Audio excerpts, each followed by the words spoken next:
Tere, mina olen Kevin ja täna käsitleme aineagregaatolekuid ja nende muutumist.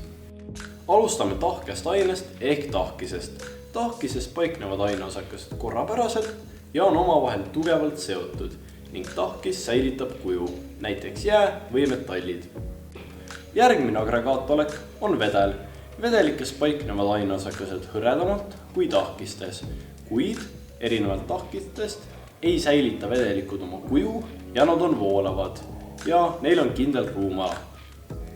Tegelikult esineb ka aineid, mis esimesel pilgul tunduvad tahked, kuid on tegelikult vedelad. Selliseid aineid kutsutakse amorfseteks aineteks. Viimane agregaatolek, mida me käsitleme, on gaas. Kõik gaasid on voolavad, kuid neil puudub kindel ruumala.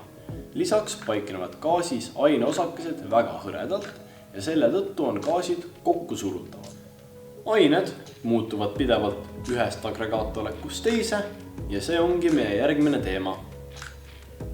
Sulamine on üleminek tahkest olekust vedelasse olekusse ja selle vastandreaktsioon on tahkumine ehk siis üleminek vedelast tahkesse. Igal ainel on teatud temperatuur, millal see aine hakkab sulama või tahkuma. Kui vedelat ainet hakata veel kuumutama, toimub aurustumine gaasiks, mille vastandreaktsioon oleks kondenseerumine ehk gaasi muutumine vedelaks. Tegelikult toimub aurustumine kogu aeg, aga väga väikses koguses. Seega pole seda näha temperatuuri tõstes, aga hakkab vedelik nähtavalt aurustuma. Täpselt nagu sulamisel ja tahkumisel on ka erinevatel ainetel erinevad keemistemperatuurid.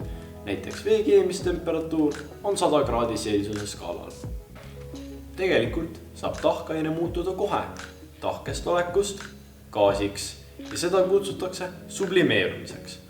Gaasist tahkesse olekusse minekut nimetatakse ka härmatumiseks. Hea näide sellest oleks niinimetatud kuiv jää.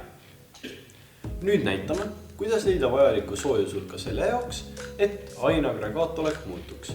Alustame sulamise ja tahkumisega. Valem näeb siis välja selline, kus Q on soojushulk, lambda on sulamissoojus ja M on mass. Mõlemal juhul kehtib täpselt see sama valem. Järgmisena võtame aurustumise ja kondenseerumise. Valem on võrdlemisi sarnane. Q võrdub L korda M, kus Q on ikkagi soojushulk, L on keemissoojus ja M on mass. Sulamissoojust ega keemissoojust õnneks ise arvutama ei pea, selle jaoks on antud tabel väärtustega. Esimeses ülesandes peame arvutama soojushulga, mis kulub 800 grammi jää sulatamiseks sulamistemperatuuril. Paneme siis kõigepealt kirja andmed.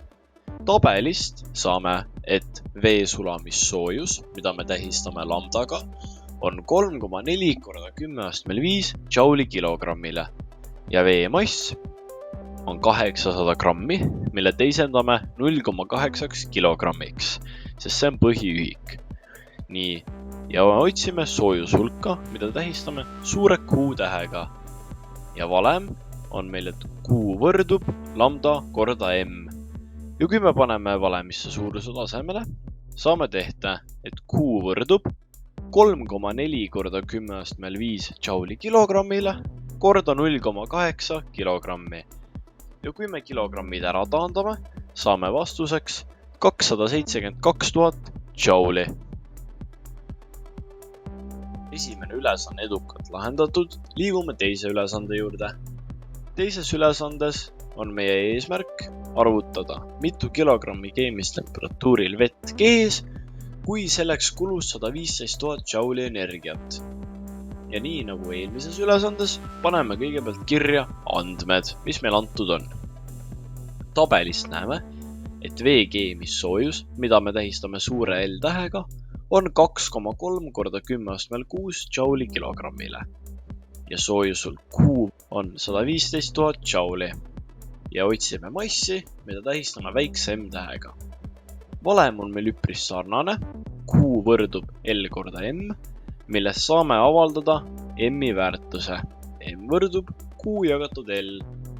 Ja kui me nüüd paneme valemisse arvutasemele, saame, et 115 000 džauli jagatud 2,3 korda 10 astmel 6 jouliga kilogrammi kohta ja vastuseks on 0,05 kilogrammi.